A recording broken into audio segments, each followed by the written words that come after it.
Get started.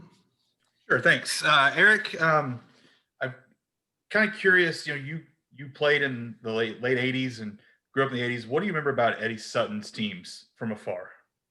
No, I mean, just Coach Sutton, I think he meant so much to the whole coaching fraternity. Obviously, the success he had, but I think anybody, in my age group that was, coaching, looked up to how hard his teams play and the defensive identity that they always had. And then obviously, at the end of his career when he coached out at USF in San Francisco, having spent a lot of my life in California and in the Bay Area, I followed, his stint there, the short stint at USF closely as well. Do you, being a kid growing up when he's coaching his Arkansas team, do you remember that? Were you aware of that? Yeah, for sure, Jacob. I even, when I got hired here, talked about the impact growing up in, San Diego, but still understanding, and watching Arkansas play and the star power players that he had. Very familiar with again how hard his teams played and the level of talent that they had. How appropriate is it that you guys are playing this year after him getting in the Hall of Fame and his passing last year?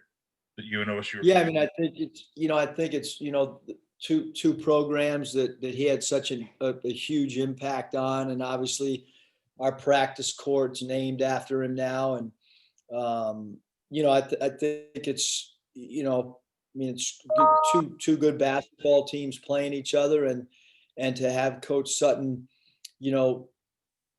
memory to be a part of the game, I think is really, really appropriate. And, I'm sure to the fan bases, both Oklahoma State and Arkansas, it'll mean a lot as well.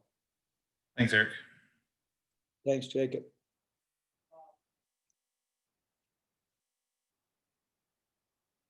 Didn't hear okay, sorry, I didn't hear very well. I didn't want to get pissed off Tom again. I'm always pissing him off.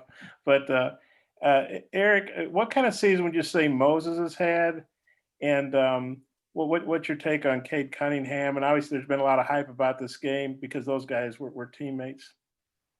Yeah, I mean, Moses has done a great job for us all season long. I think even, in last night's game, I mean, he helped.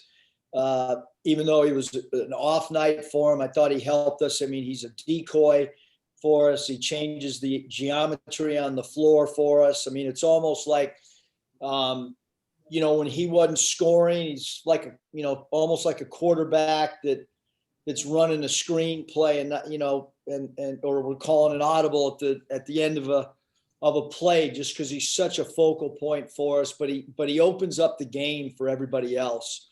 And he's had a great year. I mean, you look at his numbers across the board, both in conference and the entire season. He's had a great season. Obviously, Cade Cunningham, a special talent.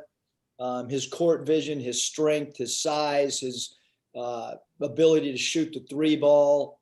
He's got a post-up game. He's one of the great advanced passers in transition to getting the ball to people. And you're talking about two really special basketball players. And which assistant had the scout for this? And I know you leave no stone unturned. Have you picked or will you pick Moses's brain and say, hey, what do you think about Cade, or maybe what's something we can do that'll work against him or anything like that? Yeah, I mean, I'm sure that we'll ask him, but hopefully that the experience on our staff through film is just as valuable as somebody who's played with somebody. But certainly, even with our matchups, I mean, I've got down on the board right now that there's 3 different ways that we could match up, and I'm gonna talk to the team about, of the 3 scenarios, which one do they feel the most comfortable with. So I think that that's always part of your, open dialogue where players that have played against someone or played with somebody. Desi will speak up when we play against somebody that he's played against in the past and try to help the guys. I'm sure Moses will interject today because of how, like how he knows Cade's game. And then I don't know, your third part of the question, Bob, I think was who has the scout. Coach Mosier has the scout. Okay. And then, you won this you won your Big 12 matchup last year against TCU. That was a big win at the time because I don't think Isaiah played, if I recall. But how big a deal is this for you guys? I mean, obviously you're playing for Arkansas and the state and all that, but number one, it'd be a huge win to get on the road for your NCAA tournament resume. And then just how big a deal to you is the SEC pride and kind of carrying the SEC banner over there against the Big 12 team? Bob, if we were going to go play shirts and skins in a pickup game, it's 4th and 1 for me on everything. So if, it doesn't matter. Like there's no game that we're going to prepare differently, or we're preparing for this game just like we did the first, second, third game. Cause like I said, everything to me is a Super Bowl. So, I don't think we can. First of all, we have a much shorter prep time than Oklahoma State. They played on Monday. We played on Wednesday night. We obviously have travel there. We're there. They're home. So how we go about this prep in a short amount of time, knowing that the game's an afternoon game on Saturday. There's no doubt they're going to have fresher legs. It's all you got to do is look at the calendar. For a team to be off, Tuesday, Wednesday, Thursday, Friday, and play an early game, and we played Wednesday night, we've got to try to figure out how to manage, because we do have some guys banged up, how to manage to keep them fresh, for Saturday afternoon. Yeah, I got a couple more. I'll turn it back to Mike. Thanks. Nate? Yeah, speaking of guys banged up, how is Tate with the tooth deal and Sills or anybody else that could have been banged up during the game yesterday? Yeah, Nate, I think Desi will be fine. I would just walk by the training room. It looked like a MASH unit. We had a lot of guys in there. Jalen Tate was at the dentist when he and I were texting a little bit ago. So I don't have the full update other than he was in the dentist office or dentist chair when I called. And then, Justin Smith is not practicing today. And then we'll see how he feels Friday. Also, I was unaware that Devo Davis had committed to Oklahoma State. Kind of how hard was he to swing in recruiting, and how do you feel he'll emotionally for this game? Yeah, we were recruiting Rondell Walker pretty hard too, and and he's there. So I don't, in my opinion, Devo, hopefully he'll approach this just like he did the last game, because I think he's had a great mental approach, and I think you just, go into every game trying to do your best, no matter who you play against or no matter who you're coaching against. Or, you just try to prepare yourself. I don't believe in, a guy gets traded in the NBA and then all of a sudden he's going to try harder that game. I think you should try hard every game. Thank you. Curtis? Hey, Coach, obviously Cade's a great player, but they've still been playing pretty well without him for a few games. What do you think about his supporting cast there, and just maybe your overall impressions on their team? I really like their team. They got great length. Obviously, Cade at his size at the point guard, and then number 13 likely. He was a point guard last year. Now he's playing. Him and Cade play together, so 2 and 13 together. Great size. They're a competitive team. They're very well coached. I like their team. They're long, they're athletic, they pound the offensive glass. They get loose balls, they create, offense through their defense. Really unique matchup wise with 13 likely and Cade Cunningham, number 2. They're their 2 best passers.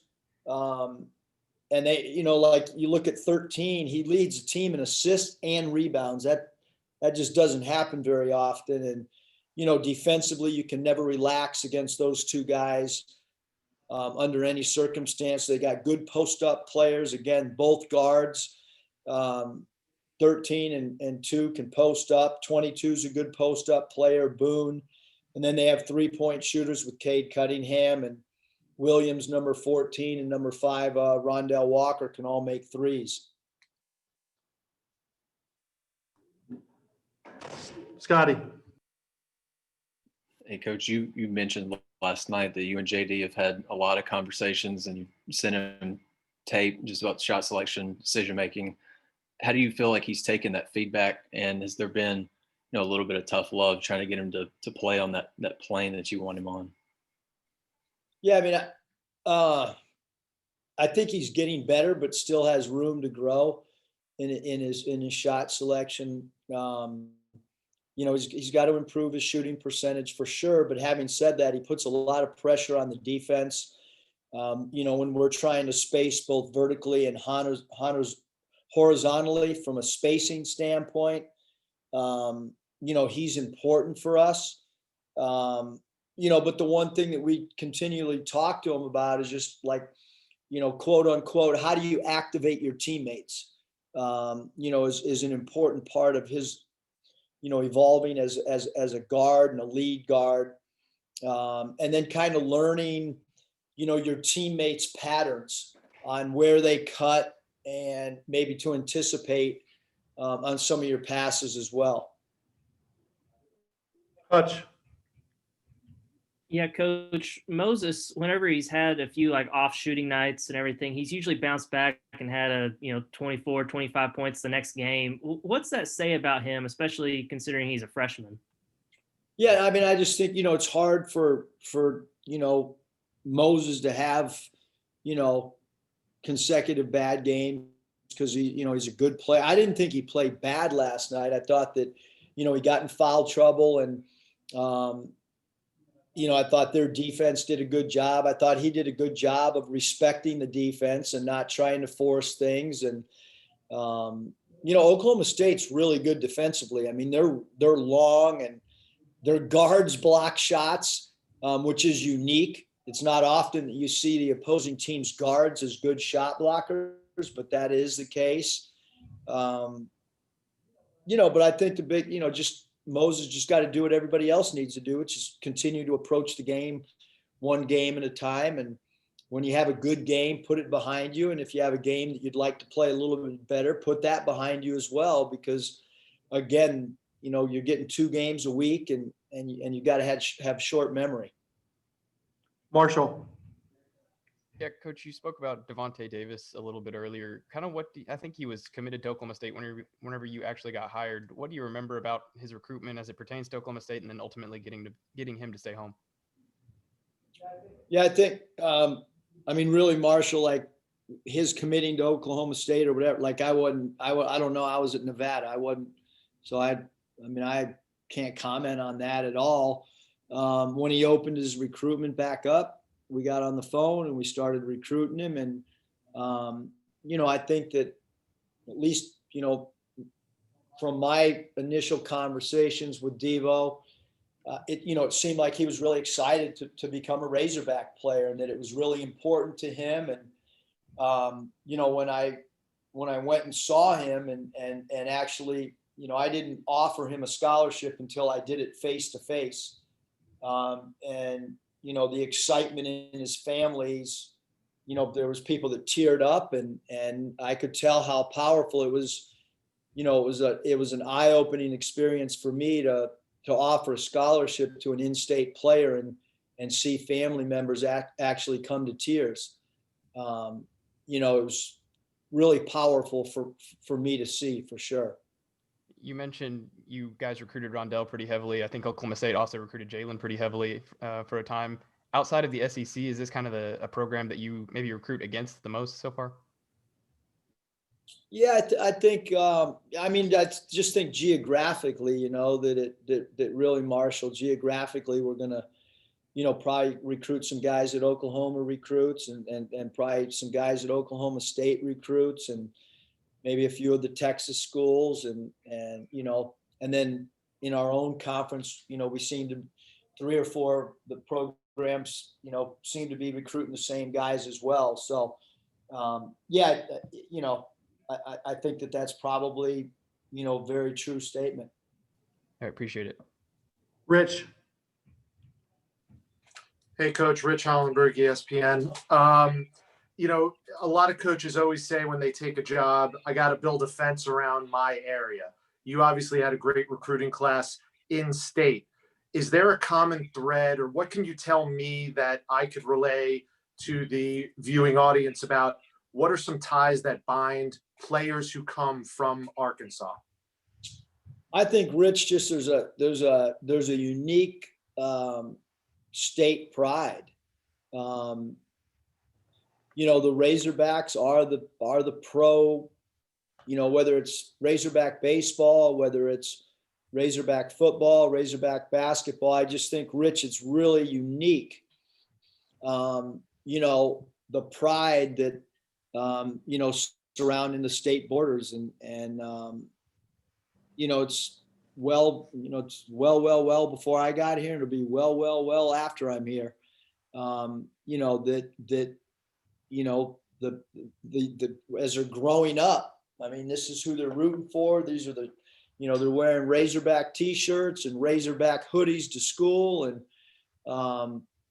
I just think it's unique in that way. And so I think that there's always going to be, intrigue. It doesn't mean that you're going to get everybody from the state. Certainly there's been great players that have left, and there'll probably be more that, it's just kind of what happens. But I do think that you at least get you get the opportunity to recruit everybody in state. And I think that's all any of us want, is just to have an opportunity to sit with the prospective student athlete and kind of give your vision of the player and your vision of your program. Are there any commonalities playing wise, style wise, that you find between them? I don't think so. Just the 4 guys that we have right now. If I just, like Moses Moody, I'd say great scorer. Devo Davis, I'd say incredible loose ball getter, great rebounder for his position, great athlete. Jalen Williams, one of the most talkative on-court freshmen that I've ever been around with, a really physical guy. He can score at 3 different levels. And KK Robinson's got great speed. So I think each guy kind of brings something different. I don't think that, and I think Sidney Moncrief was different than Marvin Delp and different than Ron Brewer. I don't think there's any common, other than they take a lot of pride in the Razorbacks. I think that's one common. And I think that for the most part, really good toughness and good basketball IQ as well. Thank you very much, Coach. Thanks, Rich. Bob, final question.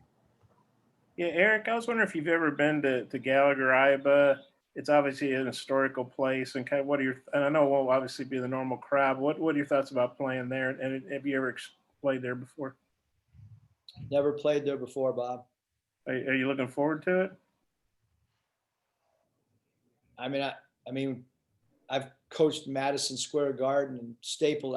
I think I just kind of roll. To me, any of these buildings are, again, I think if you've had the opportunity to coach at the NBA level, as far as a building is a building. So I would love to give you guys something good to write about, but doesn't matter if I'm walking into that building or University of Oklahoma or TCU or, it just gives us an opportunity to go compete. So I'd love to give you guys some great quote, but I'm not gonna say, yeah, it's really meaningful to go play this road game. Okay. I appreciate your honesty. All right, you guys. Appreciate See ya. it.